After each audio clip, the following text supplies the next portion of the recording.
নমস্কাৰ বন্ধু-বান্ধৱীসকল, লাটুমেৰি ইউটিউব চেনেলটোৰ তৰফৰ পৰা আপোনালোকলৈ স্বাগতম জনাইছোঁ। বহুত দিনৰ মূৰত আপোনালোকৰ মাজত আহিছোঁ কিছু কথা লৈ। আপোনালোকে ভিডিঅ'টো প্ৰথমৰ পৰা শেষলৈ চাই থাকিব আৰু ভিডিঅ'টো আপোনালোকে শ্বেয়াৰ কৰি দিব, লাইক কৰিব। বন্ধু-বান্ধৱীসকল, বহুত দিনৰ মূৰত আহিলোঁ আপোনালোকৰ মাজত। বিশেষ কাৰণবশতঃ মই ভিডিঅ'বোৰ দিয়া নাছিলোঁ। আজি মোৰ ফাৰ্মৰ বিশেষকৈ ভাবিলোঁ যে ভিডিঅ'বোৰ দিওঁ। চাওকচোন, প্ৰথমে মোৰ ফাৰ্মখন চাই লওক। ৰাতি ভিডিঅ'টো বনাবলৈ প্ৰয়াস কৰিছোঁ আপোনালোকৰ আগত। এয়া চাওক, বিশেষকৈ মই ডাঙৰ ফাৰ্মখনত দুটা গঁৰালে কৰি ৰাখিছোঁ।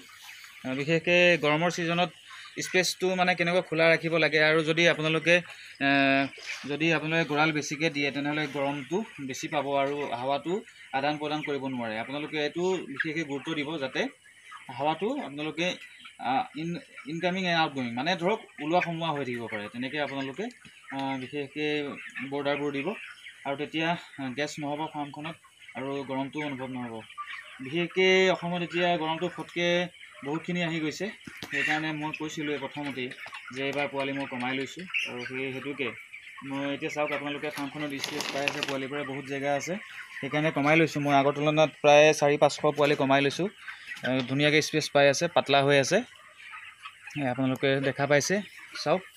আৰু বিশেষকৈ চাৰ্কোফেল পিটো লগাই আছোঁ, আৰু এচিড লগাই আছোঁ। পানীৰ মেডিচিনটোতো দিয়ে থাকোঁ, আৰু বিশেষকৈ আপোনাৰ এচিডটো বা ছেফগাৰ্ড সেইটো আপোনালোকে কণ্টিনিউ দি থাকিব। আৰু বিশেষকৈ আজি ছুপাৰভাইজাৰ আহিছিলে অলপ আগত, সেইকাৰণে মই ভিডিঅ'টো বনাবলৈ প্ৰয়াস কৰিলোঁ।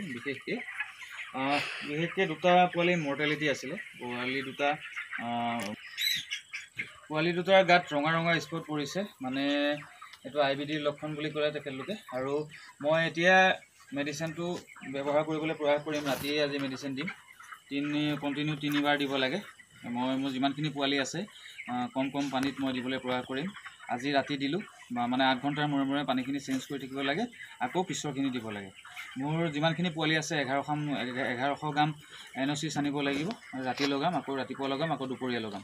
সেইকাৰণে জনালোঁ যে এতিয়াও ভাইৰেল চলি আছে, আপোনালোকে ফাৰ্মখনত গুৰুত্ব দিব। বিভিন্নজনে ফোন কৰিছিল, দাদা এনেকুৱা প্ৰব্লেম হৈছে, কি হ'ব। বিশেষকৈ আপোনালোকক জনাইছোঁ যে ভাইৰেলৰ ছিজন এতিয়ালৈকে কমা নাই। মই আজি চিমটমটো দেখা পালোঁ, সেইকাৰণে মই লগে লগে একশ্যন ল'বলৈ প্ৰয়াস কৰিছোঁ। আপোনালোকেও যদি তেনেকুৱা স্পট পৰে, ৰঙা যদি বডিত স্পট পৰে, তেতিয়া আপোনালোকে জানিব যে সেইটো IBDৰ লক্ষণ আছে। এনেই আগৰ তুলনাত এইবাৰটো বহুত বেলেগ ধৰণৰ হৈছে, বিশেষকৈ ব্ৰইলাৰৰ ক্ষেত্ৰত বেমাৰবোৰ। সেইকাৰণে আপোনালোকে বিশেষ গুৰুত্ব দিব ফাৰ্মখনত, আৰু সঠিক সময়ত আপোনালোকে মেডিচিনবোৰ দিবলৈ প্ৰয়াস কৰিব। তেতিয়া আপোনালোকৰ ফাৰ্মখন ধুনীয়া হৈ থাকিব। FCR 3 পইণ্ট বেছি হৈ আছে, একো প্ৰব্লেম নাই। যদি পোৱালিবোৰ ভাল হৈ থাকে ৱেইট ল'ব, আৰু দানাৰো কম খাই আছে।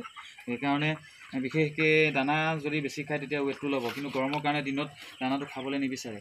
এতিয়া কেনেকৈ দানাটো খাব তাৰ সেইটো আমি প্ৰয়াস কৰিব লাগিব। তাৰ সঠিকভাৱে আমি মেডিচিন ব্যৱহাৰ কৰিব লাগিব, বা কেনেকৈ দানাটো কি দিলে দানাটো খাবলৈ বিচাৰে।